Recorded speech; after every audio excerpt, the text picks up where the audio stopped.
સમાચારો પર નજર કરીએ તો મેઘરાજાએ થોડા વિરામ બાદ ફરી પધરામણી કરી દીધી છે। અરવલ્લી જિલ્લામાં સાર્વત્રિક વરસાદ નોંધાયો છે। ધનસુરા, બાત્રક, બાયડમાં વરસાદી માહોલ જામ્યો છે। મોડાસા, માલપુર તાલુકામાં પણ વરસાદ વરસ્યો છે। અસહ્ય ઉકળાટ અને બફારા બાદ આ વરસાદ વરસતા લોકોને રાહત મળી છે। વાતાવરણમાં ઠંડક પ્રસરી છે। મોડાસા, માલપુર અને તેની આસપાસના જે પંથકો છે અરવલ્લીના, ત્યાં અત્યારે વરસાદી માહોલ જામ્યો છે અને અરવલ્લી જિલ્લામાં આ સાર્વત્રિક વરસાદથી વાતાવરણમાં ઠંડક પ્રસરી છે। ત્યારે ધોધમાર વરસાદ વરસતા રોડ રસ્તા જે છે તે જળમગ્ન બન્યા છે। આપ દ્રશ્યોમાં પણ જોઈ શકો છો। થોડા વિરામ બાદ અરવલ્લીમાં ફરી વરસાદી માહોલ જામ્યો છે। મોડાસા, બાત્રક, માલપુર, બાયડમાં આ વરસાદ વરસ્યો છે ને અવિરત વરસતા વરસાદના કારણે રોડ રસ્તા જળમગ્ન થયા છે। વાહન ચાલકો મુશ્કેલીમાં મુકાયા છે। એક વાહન પણ બંધ પડ્યું છે। આવા અનેક વાહનો બંધ પડ્યાના દ્રશ્યો પણ આપ જોઈ શકો છો। વાહન ચાલકોને વાહનોને ધક્કા મારવાનો વારો આવ્યો છે। અરવલ્લી જિલ્લામાં થોડા વિરામ બાદ ફરી મેઘરાજાએ પધરામણી કરી છે। ત્યારે મેઘરાજા જે મન મૂકીને વરસ્યા છે તેના કારણે આ હાલાકીના દ્રશ્યો સર્જાયા છે। વાહન ચાલકોની સાથે સાથે સ્થાનિકોને પણ હાલાકી વેઠવાનો વારો આવ્યો છે। ત્યારે હવામાન વિભાગે હજુ પણ 5 દિવસની આગાહી કરી છે કે રાજ્યમાં ભારેથી અતિ ભારે વરસાદ વરસશે। ત્યારે શું સ્થિતિ સર્જાશે તે અહીં સૌથી મોટો સવાલ છે। ત્યારે તંત્રની કામગીરી પણ અહીં સવાલમાં આવી છે। વધુ માહિતી સાથે સંવાદદાતા શૈલેષ પંડ્યા જોડાઈ ગયા છે। શૈલેષ, મોડાસામાં પણ વરસાદી માહોલ જામ્યો છે। વાહન ચાલકોને પરેશાની વેઠવાનો વારો આવ્યો છે। કેવી સ્થિતિ શૈલેષ? જી નવીન, જણાવી દઉં કે અરવલ્લી જિલ્લામાં લગભગ સાર્વત્રિક વરસાદ ખાબક્યો છે।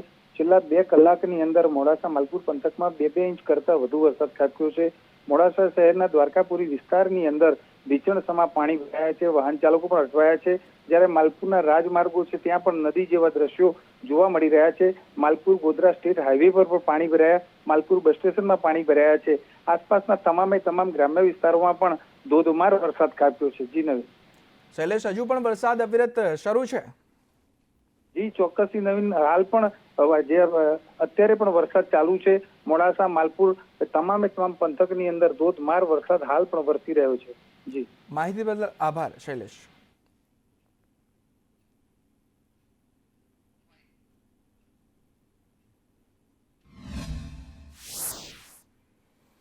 તો આ તરફ અમદાવાદની વાત કરીએ તો અમદાવાદમાં પણ અનેક વિસ્તારોમાં વરસાદ જામ્યો। અમદાવાદના પશ્ચિમ વિસ્તારોમાં પણ વરસાદ જામ્યો અને સાથે જ પૂર્વ વિસ્તારોમાં પણ વરસાદી માહોલ જામ્યો છે। પશ્ચિમ વિસ્તારની વાત કરીએ તો વસ્ત્રાપુર એસજી હાઈવે વિસ્તારમાં વરસાદી માહોલ જામ્યો। સેટેલાઇટ, પ્રહલાદનગર, ગુરુકુલ, ઘાટલોડિયા સહિતના જે વિસ્તારો છે ત્યાં ધોધમાર વરસાદ ખાબક્યો છે। પૂર્વના પણ કેટલાક વિસ્તારોમાં વરસાદી ઝાપટા જોવા મળ્યા છે। ત્યારે અમદાવાદની વાત કરીએ તો થોડા વિરામ લીધો મેઘરાજાએ, પછી આ વરસાદ વરસ્યો છે। અમદાવાદ શહેરમાં વરસાદી માહોલ છે તે ફરી એક વખત જામ્યો છે અને શહેરના અલગ અલગ વિસ્તારમાં વરસાદી વાતાવરણ જે છે તે અત્યારે જોવા મળી રહ્યું છે। ક્યાંક ધીમી ધારે વરસાદ તો ક્યાંક ધોધમાર વરસાદી ઝાપટું જે છે તે પડ્યું છે। અમદાવાદ શહેરના વસ્ત્રાપુર, બોડકદેવ હોય કે પછી સેટેલાઇટ વિસ્તાર હોય, પાલડી વિસ્તાર, વાસણા વિસ્તાર, જમાલપુર, ગીતા મંદિર સહિતના જે વિસ્તારો છે ને જેમાં વરસાદી માહોલ છે તે જામ્યો છે। છેલ્લા ઘણા દિવસથી અમદાવાદ શહેરમાં ઉકળાટભર્યું વાતાવરણ જે છે તે જોવા મળતું હતું, ત્યારે આ વરસાદી ઝાપટું પડ્યું છે અને તેના કારણે વાતાવરણમાં ઠંડક પ્રસરી છે। કેમેરામેન નિલેશ પટેલ સાથે કશ્યપ જોશી, સંદેશ ન્યૂઝ, અમદાવાદ।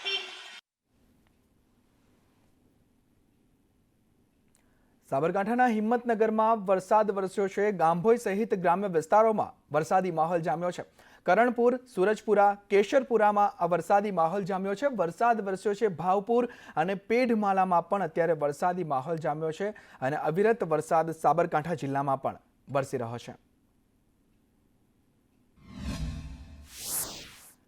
વાત મહીસાગરની કરીએ તો મહીસાગરના લુણાવાડા શહેરમાં પણ વરસાદી માહોલ જામ્યો છે। બાલાસિનોર તેમજ ગ્રામ્યમાં વરસાદ વરસ્યો છે। સંતરામપુર શહેરમાં પણ વરસાદી માહોલ જામ્યો છે અને આસપાસના જે પંથકો છે ત્યાં પણ મેઘરાજાએ પધરામણી કરી દીધી છે। આ તરફ દાહોદ જિલ્લાની વાત કરીએ તો દાહોદ જિલ્લામાં સાર્વત્રિક વરસાદ જોવા મળી રહ્યો છે, જેમાં લીમખેડા, દુધિયા, પાલીમાં આ વરસાદ નોંધાયો છે। સાથે જ ઘુમણી, સિંગાપુર સહિતના જે આસપાસના ગામો છે, લીમખેડા તાલુકાના ગ્રામ્ય વિસ્તારો છે ત્યાં વરસાદી માહોલ જામ્યો છે અને વાતાવરણમાં અત્યારે ઠંડક પ્રસરી છે।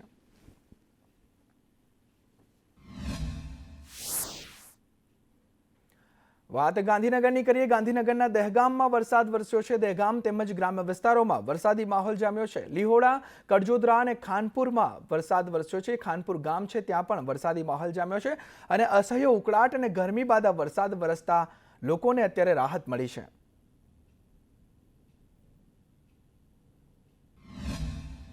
તાપી જિલ્લામાં પણ મેઘરાજા મન મૂકીને વરસ્યા. વ્યારા, વાલોડ, ડોલવણમાં વરસાદી માહોલ જોવા મળ્યો. સાથે જ સોનગઢ અને ઉચ્છલમાં પણ વરસાદ વરસ્યો.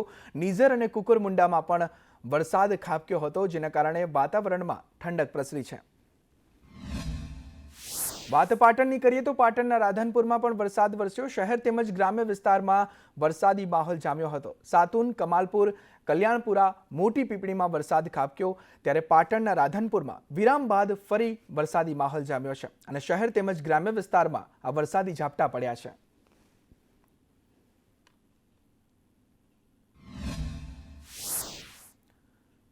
આ તરફ દાહોદનું દેવગઢ બારિયા પણ વરસાદથી બાકાત નથી રહ્યું. શહેર તેમજ ગ્રામ્ય વિસ્તારમાં વરસાદી માહોલ જામ્યો. કાપડી, ડાંગરિયા, ભુવાલમાં વરસાદ વરસ્યો તો મેનદ્રા, રેબારી અને જૂના બારિયા સહિતના જે આસપાસના પંથકો છે ત્યાં પણ વરસાદી ઝાપટા જોવા મળ્યા.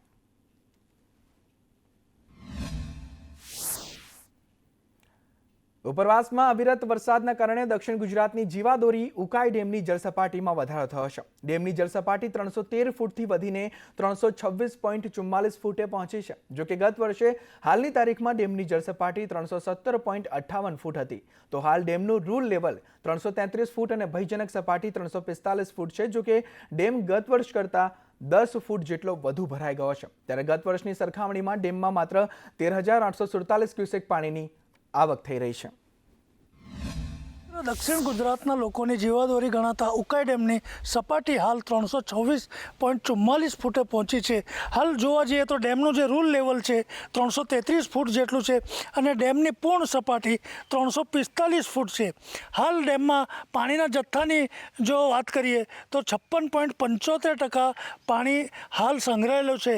ત્યારે ગત વર્ષે આજના દિવસે જ ઉકાઈ ડેમની જે પરિસ્થિતિ હતી, ઉકાઈ ડેમની ત્યારે જળ સપાટી 317.58 ફૂટ હતી અને ડેમમાં જે પાણીનો જથ્થો હતો માત્ર 40.88% જેટલો હતો.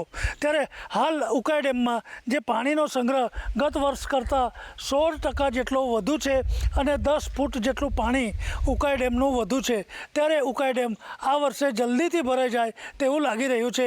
અનુભટ સંદેશ ન્યૂઝ, તાપી. આ તરફ દમણનો દરિયો તોફાની બન્યો છે. અમાસની ભરતીમાં ઊંચા મોજા ઉછળ્યા છે અને તે મોજા 15થી 20 ફૂટ જેટલા ઊંચા ઉછળ્યા છે. ત્યારે દરિયા કિનારે નમોપથ પર આહલાદક દ્રશ્યો જોવા મળ્યા હતા અને સહેલાણીઓએ નમોપથ પર મજા માણી હતી. ત્યારે દમણનો દરિયો અત્યારે તોફાની બન્યો છે.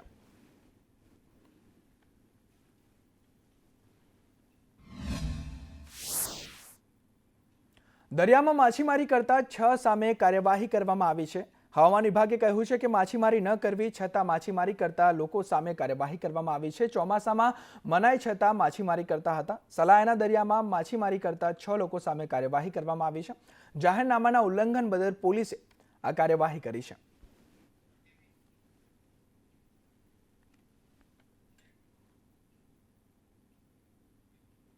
અને સમાચારો પર નજર કરીએ તો રાહુલ ગાંધીની મુલાકાત પર જયરાજસિંહનું નિવેદન સામે આવ્યું છે. રાહુલ ગાંધી ભાજપના સ્ટાર પ્રચારક છે. કોંગ્રેસમાં પ્રાણ પૂરવાને બદલે કોંગ્રેસને જ ફૂંકી નાખશે. જિલ્લા પ્રમુખ નક્કી કરવા દિલ્હીથી લોકોને મોકલ્યા અને પછી દળી દળીને ઢાંકણીમાં જ ભર્યું. ખોદ્યો ડુંગર ને નીકળ્યો ઉંદર એવું થયું તેવું નિવેદન જયરાજસિંહે આપ્યું છે. કે હમણાં દિલ્હીથી જિલ્લા પ્રમુખ નક્કી કરવા માટે 40થી 50 જણા દાડે દાડા ઉતરી ગયા હતા.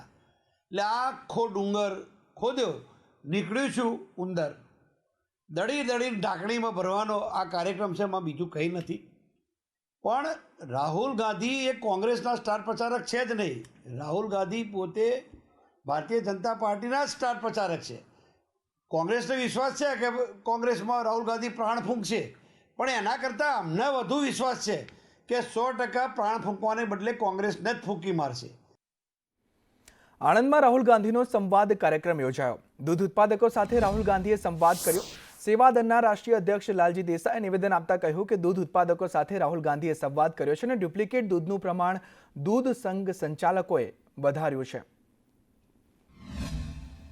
કોઓપરેટિવ સાથે સંકળાયેલા લોકો અને દૂધ પેદા કરનાર આજે અહીંયા 170 જેટલા સિલેક્ટેડ લોકો આવ્યા હતા, જેની સાથે રાહુલજીએ સંવાદ કર્યો. દૂધ ઉત્પાદક સંગોષ્ઠી રાખી હતી, કારણ કે ગુજરાતમાં દૂધ ઉત્પાદકો જે છે એના અત્યારે બહુ જ ભયંકર સવાલો ઊભા થઈ રહ્યા છે. દૂધ પેદા કરનાર પોતે અત્યારે દૂધ પી ન શકે એવી સ્થિતિ થઈ ગઈ છે. જૂનાગઢની કેશોદ નગરપાલિકાના પ્રમુખની અધિકારીને ધમકી. પ્રમુખ મેહુલ ગોંડલિયાએ આ ધમકી આપી. ધારાસભ્ય દેવા માલમની હાજરીમાં આ ધમકી આપવામાં આવી. અંડરબ્રિજના પ્રશ્નને લઈ બેઠક યોજાઈ હતી ને અંડરબ્રિજની ધીમી કામગીરીને લઈ રોષ જોવા મળ્યો છે. નગરપાલિકાના પ્રમુખે પિત્તો ગુમાવ્યો અને અધિકારીએ 2 મહિનામાં કામ પૂર્ણ કરવા ખાતરી આપી છે અને 2 મહિનામાં કામ પૂર્ણ નહીં થાય તો ધોકાવાળી થશે તેવું પણ પ્રમુખે કહ્યું છે. રજૂઆત કરી એ કોઈ એને કાળજી અંડરબ્રિજ શું છે એ જ નથી ખબર. પહેલાં તો એ કેવો મુદ્દો છે ને એ એને કંઈ ખબર નથી. એટલે આજે અહીંયા નગરપાલિકા ખાતે ધારાસભ્યની હાજરીમાં, પત્રકારોની હાજરીમાં એના બધા મુખ્ય જે અધિકારીઓ છે એની બેઠક કરી. એણે 60 દિવસમાં કામ પૂરું કરવાની બાંહેધરી આપેલી છે. હવે તો પછી આનું કંઈ નો નિવારણ આવે તો ગામ હિતમાં શું છે કે કાયદાને સાઈડમાં મૂકીને હવે તો આમાં ધોકાવારી કરવાની વાત છે. મહેસાણા અર્બન બેંકની ચૂંટણીમાં જંગ જામશે. 8 બેઠક માટે 26 ઉમેદવાર ચૂંટણી મેદાનમાં છે. પેટા ચૂંટણીમાં બિનહરીફની ફોર્મ્યુલા નિષ્ફળ જોવા મળી ત્યારે વિશ્વાસ પેનલ, વિકાસ પેનલ ચૂંટણી મેદાને છે અને પ્રજાનો અવાજ એમ 3 પેનલ ચૂંટણી મેદાને ઉતર્યા છે. ત્યારે બેંકની ચૂંટણી ટાળવા પ્રયાસ કરવામાં આવ્યા હતા. સમાધાન ફોર્મ્યુલા સદંતર નિષ્ફળ રહી છે. અર્બન બેંકમાં અંદાજે 115 કરોડની એનપીએ છે તેવું સૂત્ર દ્વારા પ્રાપ્ત છે. ચૂંટણી સમરસ કરવાના તમામ પ્રયાસો નેતાઓના નિષ્ફળ નીવડ્યા છે અને ચૂંટણી સમરસ થાય તેને લઈને દિગ્ગજ નેતાઓ કહી શકાય ભાજપના તે મેદાને ઉતર્યા હતા, પરંતુ તેમ છતાં પણ ચૂંટણી થશે કારણ કે 3 પેનલો હવે ત્રિપાંખીયો જંગ જામ્યો છે. વિશ્વાસ પેનલ, વિકાસ પેનલ અને પ્રજાનો અવાજ એમ કુલ 3 જે ચૂંટણીની પેનલો છે તે મેદાને છે. અર્બન બેંકની ચૂંટણી ટાળવા માટે અનેક કાવા દાવા અને નાટકીય કાવા દાવા કહી શકાય તે કરવામાં આવ્યા હતા. તેમ છતાં પણ બેંકની ચૂંટણી હવે રણશીંગું ફૂંકાઈ ચૂક્યું છે અને આજથી સભાઓ પણ કરવાનું શરૂ થઈ ગયું છે. બેંકના અર્બન બેંકના કરોડો રૂપિયા જે કહી શકાય એમપીએમાં હોવાની વિગત સામે આવી છે. સૂત્ર દ્વારા માહિતી મળી છે તે પ્રમાણે અંદાજે 115 કરોડનું એનપીએ હોવાની માહિતી સૂત્રો દ્વારા મળી રહી છે. અત્યાર સુધીમાં 11 કરોડનો અર્બન બેંકને દંડ રિઝર્વ બેંક ફટકારી ચૂકી છે. અર્બન બેંકમાં એનપીએ વધવા પાછળના જવાબદાર કોણ છે તેવા અનેક સવાલો અત્યારે ઊભા થયા છે અને તેને લઈને રાજકીય માહોલ જે છે તે ગરમાયો છે. પાયલ યાદવ, સંદેશ ન્યૂઝ, મહેસાણા. આ તરફમાં સુરતમાં કોર્પોરેટરોએ મુખ્યમંત્રીને રજૂઆત કરી છે. ટીપી 49, 50, 51માં કબજો નહીં લેવા આ રજૂઆત કરવામાં આવી છે. કબજો લેવાથી હજારો લોકો બેઘર બનશે. ટીપીમાં વારંવાર ફેરબદલી કરવાનો આક્ષેપ છે. અધિકારીઓના ભ્રષ્ટાચાર અંગે પણ કોર્પોરેટરો દ્વારા મુખ્યમંત્રીને રજૂઆત કરવામાં આવી છે. કે સાહેબ આજે વર્ષોથી નાના માણસો 20-20 વર્ષથી મકાનમાં રહેતા હતા. આજે સમાજની વાડીઓ છે, આજે સોસાયટીની સીઓપી છે, એમાં રિઝર્વેશન જે મૂકવામાં આવ્યા છે ને બાકીના અમુક મારા ધ્યાનમાં એવું છે કે જે રિઝર્વેશન પ્લોટો સુરત મહાનગરપાલિકામાં હતા એ કોઈ બિલ્ડરોને આપ્યા છે, એવો મારે ધ્યાનમાં પણ છે. હું એ રજૂઆત કરવા માંગતો નથી કારણ કે 2.5 વર્ષથી જે માણસ સાહેબ જો પીડાય છે તો એના માટે તમે વહેલી તકે નિરાકરણ કરો જેથી નાના માણસો બીજા શાંતિથી રાસભરે પગલાં લે. વડોદરાની પારુલ યુનિવર્સિટીએ પોતાના હેલ્થકેર અને સહાયક પ્રોગ્રામમાં એડમિશન માટે ભૂટાનના 300થી વધારે વિદ્યાર્થીઓનું સ્વાગત કર્યું છે. આટલી મોટી સંખ્યામાં ભૂટાનના વિદ્યાર્થીઓ દ્વારા મેળવવામાં આવેલ એડમિશન સરહદ પાર શૈક્ષણિક ક્ષેત્રમાં સહયોગ કેળવવો યુનિવર્સિટી માટે એક સીમાચિહ્નરૂપ બાબત છે. વિદ્યાર્થીઓની આગામી બેન્ચ ભૂટાનમાં યુનિવર્સિટીની મજબૂત અને હકારાત્મક ઇમેજને વધારે પ્રબળ બનાવશે. ભૂટાનમાં હેલ્થકેર એક રાષ્ટ્રીય ચિંતાનો વિષય છે અને કુશળ તબીબી નિષ્ણાંતોના એક મજબૂત આધારને વિકસિત કરવા વ્યાપક પ્રમાણમાં રોકાણ કરવામાં આવી રહ્યું છે. ભારતની પ્રાઇવેટ યુનિવર્સિટીઓ પૈકીની એક આ યુનિવર્સિટી સૌથી વધુ અફોર્ડેબલ ફી સ્ટ્રક્ચર સાથે હેલ્થકેર સેક્ટરમાં સફળ કારકિર્દી બનાવવા ઈચ્છતા ભૂટાનના વિદ્યાર્થીઓ માટે એક આકર્ષક વિકલ્પની ઉત્તમ ઓફર કરે છે. કેમ્પસમાં ભૂટાનના 400થી વધારે વિદ્યાર્થીઓની સફળતા સાથે 300 નવા વિદ્યાર્થીઓની આ ઇન્ટરનેશનલ શૈક્ષણિક સંસ્થા સાથેના જોડાણને વધુ વ્યાપક અને ઊંડાણપૂર્વક બનાવશે. પારુલ યુનિવર્સિટી ખાતે મહિલા વિદ્યાર્થીઓ માટે વિશેષ સ્કોલરશિપની સંસ્થા ખાતે મહિલાઓના એડમિશનમાં નોંધપાત્ર પ્રમાણમાં વૃદ્ધિ જોવા મળી છે. જે 300 વિદ્યાર્થીઓના એડમિશન થયું છે તે પૈકી 181 મહિલા વિદ્યાર્થી અને 117 પુરુષ વિદ્યાર્થીઓ છે.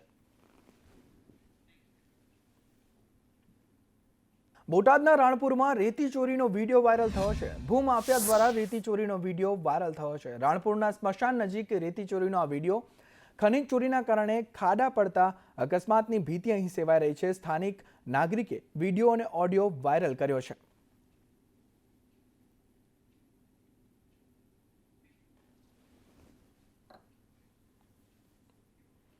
નિવૃત્ત શિક્ષકોની ભરતી વિવાદમાં કોંગ્રેસ નેતાના આક્ષેપ સામે આવ્યા છે.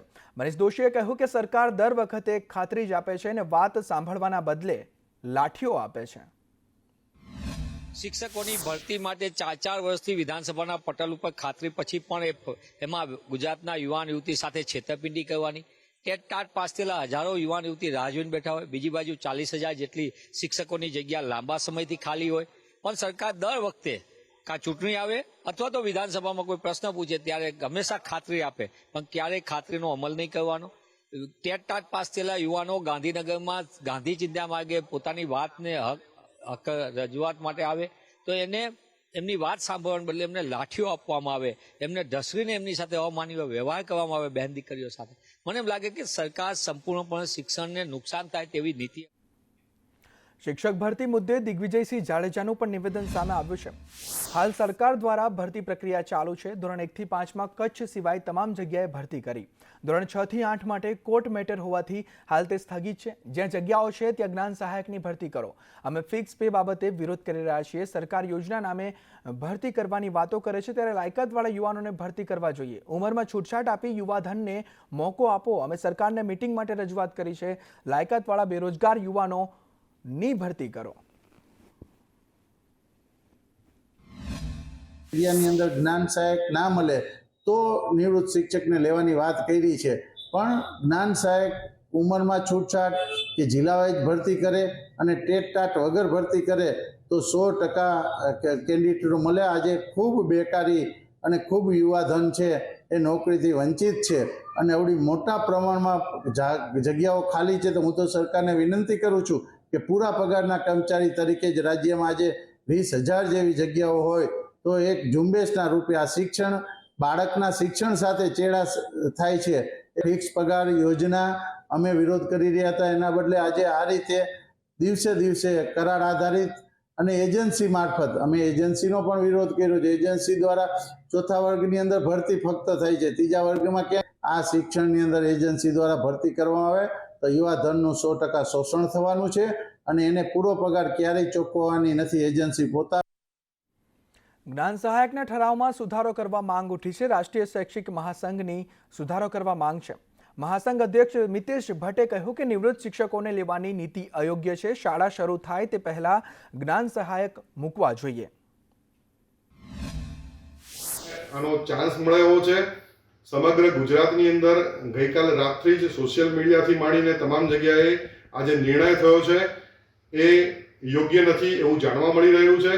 રાષ્ટ્રીય શૈક્ષિક મહાસંઘનું પણ સ્પષ્ટપણે માનવું છે કે આ જે નીતિ છે એની અંદર ફેરફાર થાય અને શિક્ષિત બેરોજગારોને તત્કાલ ધોરણે આ ઠરાવની અંદર સુધારો કરી અને રોજગારી મળે એવું સરકાર દ્વારા કરવું જોઈએ. અગત્યની બાબત એ છે કે કોઈ પણ સંગઠન કે કોઈ એવી માંગ ઉપસ્થિત થઈ નહોતી, આ છતાં પણ કેમ જાણે કેમ આવા ઠરાવો કરવામાં આવે છે અને જેને કારણે યુવાનોની અંદર મોટા પ્રમાણની અંદર આક્રોશ જોવા મળી રહ્યો છે. શૈક્ષિક મહાસંઘ પુનઃ એવી માંગણી કરે છે કે સરકાર જે જ્ઞાન સહાયકની ભરતીની અંદર ઠરાવ જે છે એ સુધારે. આ તરફ અમદાવાદમાં મહિલા કોન્સ્ટેબલે ફરિયાદ નોંધાવી છે. મહિલાએ વ્યાજખોર સામે ફરિયાદ નોંધાવી છે. 1.98 લાખ સામે 2.63 લાખ ચૂકવ્યા છતાં તે વ્યાજખોર ત્રાસ આપતો હોવાથી મહિલા કોન્સ્ટેબલે ફરિયાદ તેના વિરુદ્ધ નોંધાવી છે. ચેક રિટર્ન કરાવી ત્રાસ આપ્યાની ફરિયાદ નોંધાવી છે. પોલીસ મથકમાં સાહિલ પટેલ નામના વ્યાજખોર સામે તે મહિલા કોન્સ્ટેબલે ફરિયાદ નોંધાવી છે.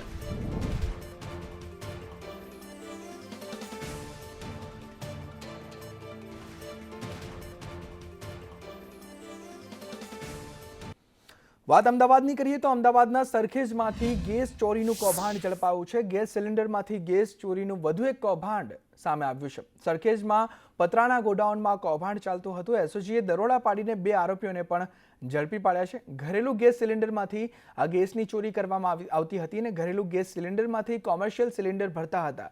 2.32 લાખના 241 ગેસ સિલિન્ડર સાથે 2ની ધરપકડ કરવામાં આવી છે. રાજેશ પરમાર અને હરજીભાઈ પરમારની ધરપકડ કરવામાં આવી છે.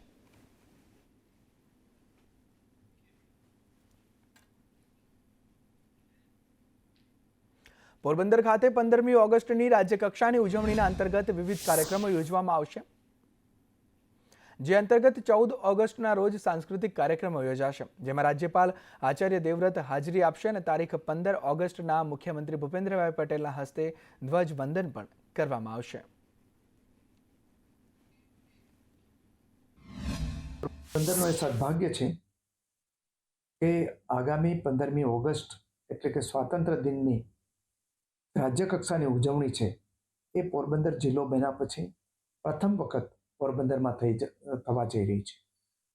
અને આ 15મી ઓગસ્ટના જે અનેક કાર્યક્રમો યોજાવાના છે એમાં મહત્વના કાર્યક્રમોમાં 14મી તારીખે મહામહિમ રાજ્યપાલશ્રીનો એટ હોમ કાર્યક્રમ અને 15મી તારીખનો ધ્વજવંદનનો કાર્યક્રમ સહિતના અનેક પ્રકારના સાંસ્કૃતિક કાર્યક્રમો પણ યોજાશે.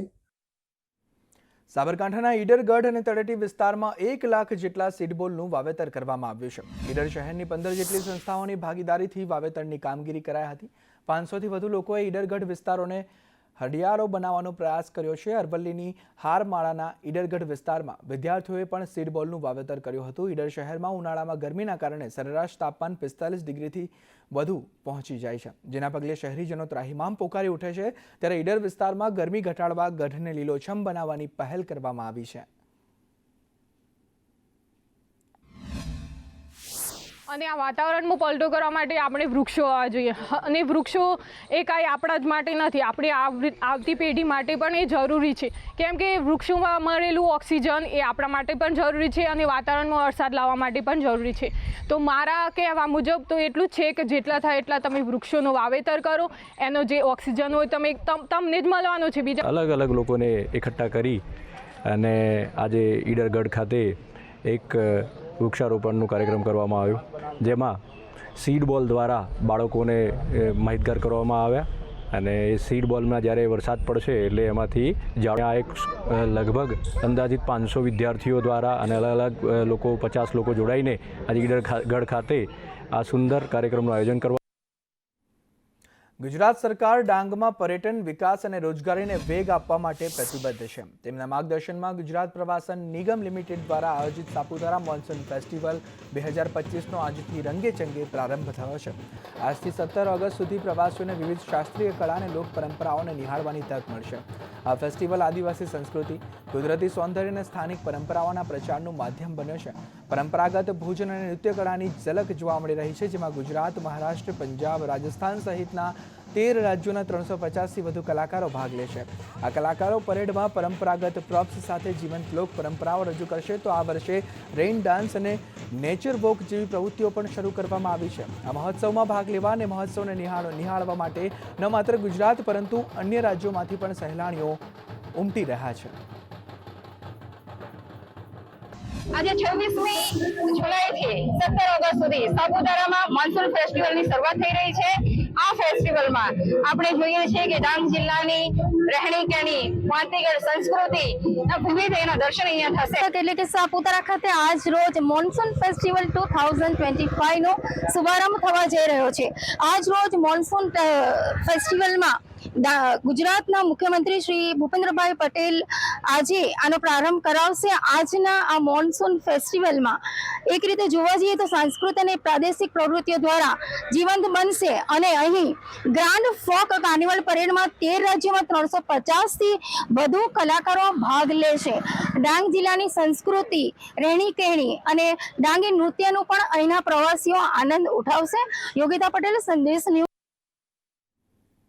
વિશ્વ પ્રસિદ્ધ યાત્રાધામ અંબાજી મંદિર ટ્રસ્ટને 40 કિલો ચાંદીનું દાન મળ્યું છે. અંદાજે ₹46 લાખની કિંમતની ચાંદીનું દાન મળ્યું છે. ઉલ્લેખનીય છે કે અમદાવાદના શ્રદ્ધાળુએ ગબ્બર ગોખના દરવાજા અને ભૈરવજી મંદિરના દ્વાર ચાંદીના બનાવીને ભેટ આપ્યા છે. સાથે મોટું છત્ર પણ માતાજીને ભેટ ધર્યું છે.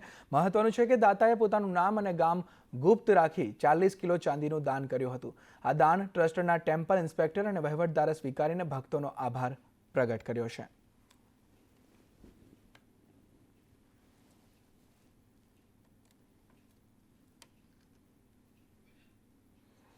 ત્યારે વિશ્વ પ્રસિદ્ધ યાત્રાધામ અંબાજી મંદિર ટ્રસ્ટને આ 40 કિલો ચાંદીનું દાન મળ્યું છે અને અંદાજે રૂપિયા 46 લાખની ચાંદીનું દાન છે, જેમાં મંદિરના દ્વાર ચાંદીના બનાવીને ભેટ આપવામાં આવ્યા છે ભક્ત દ્વારા અને મોટું છત્ર પણ માતાજીને ભેટ આપવામાં આવ્યું છે. ત્યારે 40 કિલો ચાંદીનું દાન કર્યું હતું અને ટ્રસ્ટના ટેમ્પલ ઇન્સ્પેક્ટર અને વહીવટદારે તે ભક્તો છે તેમનો આભાર વ્યક્ત કર્યો અને દાતા જે છે તેણે પોતાનું નામ અને ગામ બંને ગુપ્ત રાખવાનું કહ્યું છે. 40 કિલો ચાંદીનું દાન કરવા છતાં તે જે ભક્ત છે તેણે પોતાનું નામ અને ગામ બંને ગુપ્ત રાખવાનું કહ્યું છે અને માતાજી અંબાજી મંદિરમાં આ જે દ્વાર છે તે ચાંદીના બનાવીને ગેટ ચાંદીના બનાવીને માતાજીને ભેટ ધરવામાં આવ્યા છે અને ચાંદીનું છત્ર પણ બનાવવામાં આવ્યું છે. આ ચાંદીની કિંમતની વાત કરીએ તો 46 લાખ સુધીની કિંમત થાય છે. 46 લાખ રૂપિયાનું ચાંદી માં અંબાને ભેટ ધરવામાં આવ્યું છે એક ભક્ત દ્વારા અને પોતાનું નામ અને પોતાની જે ઓળખ છે તેને પણ છતી ન કરવા કહેવામાં આવ્યું છે.